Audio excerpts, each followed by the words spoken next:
Salutations fraternelles à tous. Aujourd'hui, nous allons développer... Neom, un projet en Arabie Saoudite. Cette histoire, vous ne pouvez la comprendre que si vous la suivez. 500 milliards de dollars guidés par la science et la robotique.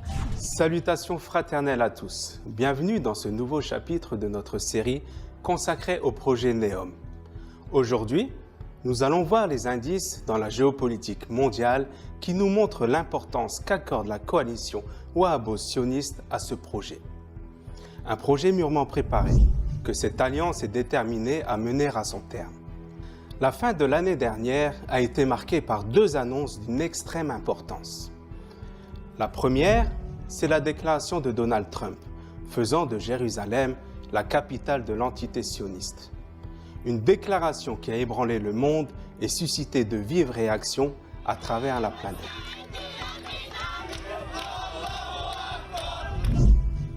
La seconde est quant à elle passée inaperçue. Il s'agit de l'annonce faite par le prince héritier saoudien Mohammed Ben Salman concernant le lancement du projet Neom. Ainsi, Jérusalem, sur laquelle tous les projecteurs sont braqués, occulte l'autre lieu saint, le mont Sinaï, Jebel el-Luz.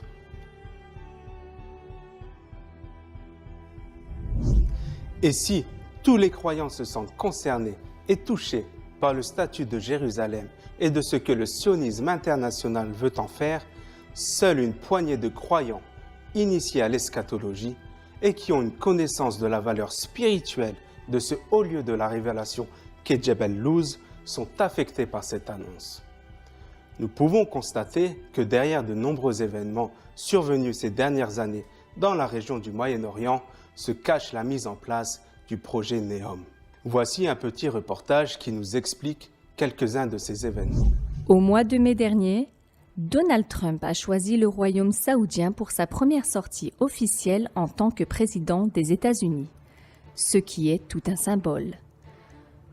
Lors de ce déplacement, celui qui reste avant tout un homme d'affaires avisé a signé pour près de 400 milliards de contrats d'investissement avec Riyad. De cette somme colossale, 100 milliards a été alloué à des contrats d'armement pour financer l'agression saoudienne contre le Yémen et l'axe de la résistance. Les 300 milliards restants seront consacrés en grande partie aux investissements concernant le projet Neom.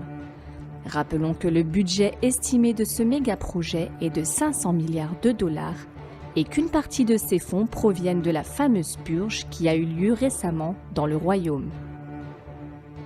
Il s'agit d'une série d'arrestations spectaculaires qui a touché de nombreux princes et hommes d'affaires parmi les plus riches d'Arabie Saoudite, sous couvert de lutte anticorruption.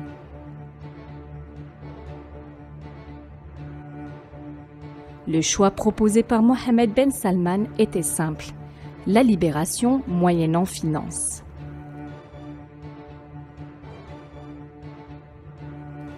Cette vaste opération de raquettes à grande échelle a permis de récupérer près de 100 milliards de dollars.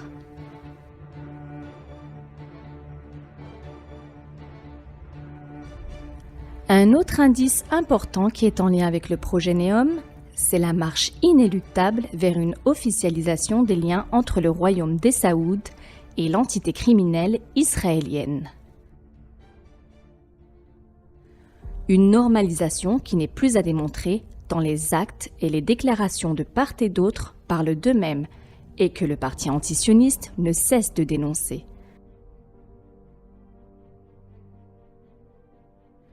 C'est dans le cadre de cette normalisation qu'intervient la déclaration en avril 2017 d'Israël Katz, ministre des Transports israélien, concernant un projet de voie ferroviaire ultramoderne reliant l'entité sioniste à la Jordanie et l'Arabie saoudite.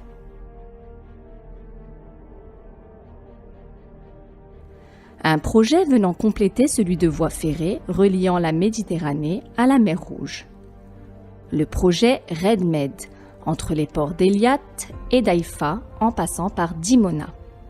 De ce fait, la cité de Neom serait ainsi accessible à l'entité sioniste, à la Méditerranée et plus largement à l'Europe.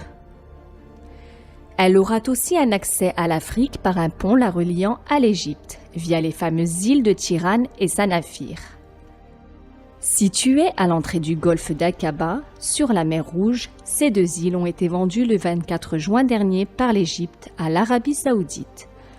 Deux rochers inhabités qui serviront d'appui pour le pont qui reliera bientôt l'Égypte à l'Arabie Saoudite, et donc l'Afrique à Neom. Neom deviendrait alors accessible de partout, devenant ainsi un carrefour mondial incontournable.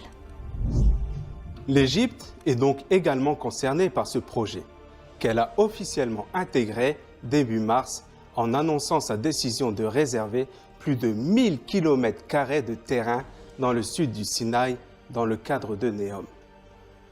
Un fonds commun de plus de 10 milliards de dollars a été mis en place dans ce sens par le Caire et Riyad. Sa création a été annoncée lors d'une visite au Caire du prince héritier saoudien Mohammed Ben Salman au début du mois de mars 2018. Et il ne serait pas étonnant de constater dans les prochains mois ou les prochaines années qu'une partie de la Jordanie et de l'entité sioniste israélienne soit également consacrée à ce projet. Il faut savoir aussi que la personnalité qui a été choisie pour diriger le projet Neom est l'Allemand Klaus Kleinfeld, ancien PDG de Siemens, qui est, comme par hasard, membre du comité de direction du groupe Bilderberg. Rappelons que ce fameux groupe rassemble l'élite mondiale de la finance, de l'économie, de la politique et des médias, ainsi que des responsables de l'armée, des services secrets, mais aussi des scientifiques et universitaires. Parmi ses membres les plus connus figurent des personnalités aussi célèbres et puissantes qu'Henry Kissinger ou encore les Rockefeller ou les Rothschild. Il est sans aucun doute le plus puissant des réseaux d'influence, au point d'être considéré comme un véritable gouvernement mondial occulte. Et c'est donc ce groupe Bilderberg qui supervisera Neom. C'est la participation de toute l'élite mondiale qui est demandée pour la mise en place de ce projet, dont l'un des objectifs inavoués n'est autre que l'instauration du Grand Israël, à l'insu des peuples de la région et dont Neom sera une partie intégrante. Dernier point important que nous traiterons aujourd'hui, c'est la campagne de promotion internationale mise en place autour de la personnalité de Mohammed Ben Salman. On constate que depuis quelques mois, un plan médiatique mondial est orchestré afin de valoriser les actions du prince héritier saoudien. Ce dernier est présenté dans les médias internationaux comme un homme de son temps, désireux de faire passer le royaume saoudien dans une ère nouvelle, de modernité et d'ouverture. On se souvient ainsi de son dernier déplacement au Royaume-Uni, au début du mois de mars dernier. Lors de cette visite, une spectaculaire opération de communication a été déployée à la gloire du prince héritier, avec bien sûr la complicité des autorités britanniques. On pouvait voir partout dans Londres des images et slogans à son effigie. Panneaux, camionnettes, taxis, bus, journaux. Aucun support publicitaire n'a été épargné pour afficher partout le sourire conquérant du nouvel homme fort d'Arabie Saoudite.